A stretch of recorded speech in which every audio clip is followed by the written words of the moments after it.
Hello, everyone. I am Dan Stapleton, and with me here is Scott Kalura. Hey, what's up, Dan?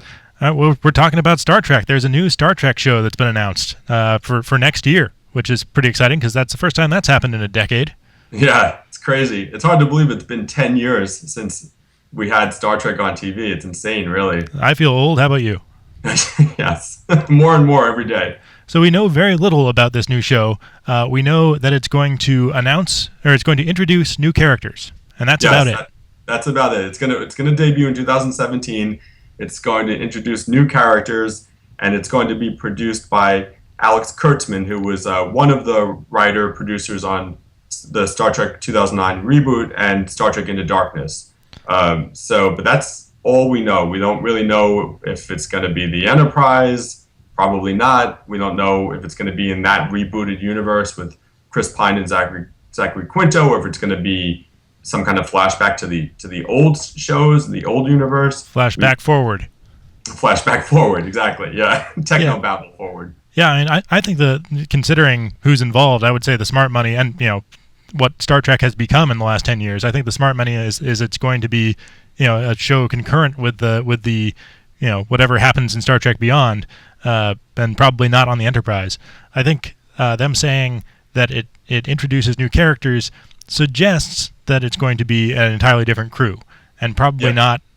not headed by Sulu or somebody like that. If they are, I think they would probably have come out and said that if it was going to be a ship under the command of an established character. Right. Yeah, I think you're right, and I think they might still be figuring this all out themselves, right? That they haven't even finished making Star Trek Beyond, but if you look back at the spin-offs from 10, 20 years ago, they'd usually use a familiar character to kind of pop in for the first episode to hand things off, right? Yep. Picard showed up on Deep Space Nine. I think who was it on Voyager? Oh, they stopped by Deep Space Nine on Voyager. Yep, on their way to the Badlands.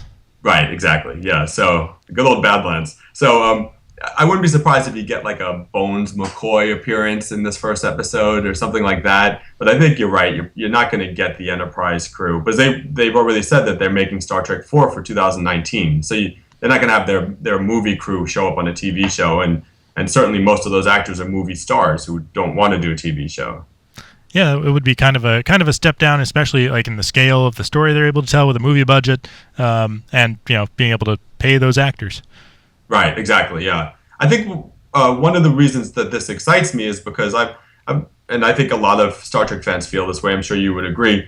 Star Trek really feels like it's a show that it's a property that does better on TV in terms of the type of stories it's good at telling. It doesn't always work as well as a big blockbuster with Transformers levels explosions and stuff like that.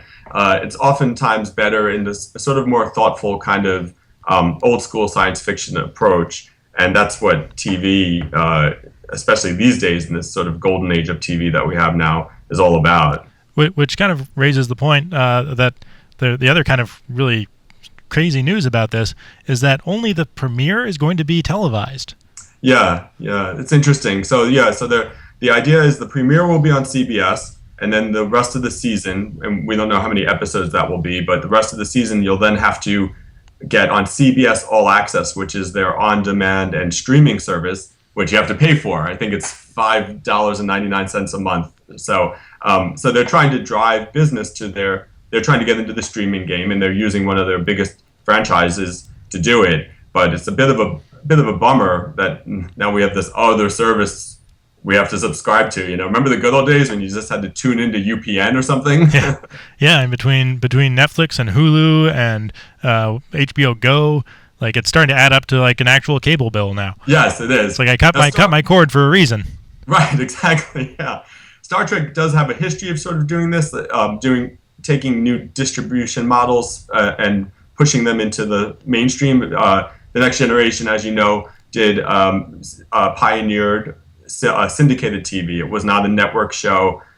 Star Trek Voyager actually was the launch show for a brand new network, the UPN network, which is now lost in the Badlands. Whatever happened to the UPN, right? But so Star Trek has kind of pushed in this way in the past. But this is the first time that we actually have to pay for it, and we can't just tune in to a new channel. So they are boldly going where few have gone before in that respect. yes, they have. So, but that's pretty much all we know about this show so far. So, for much more on Star Trek as it develops, please stick with IGN.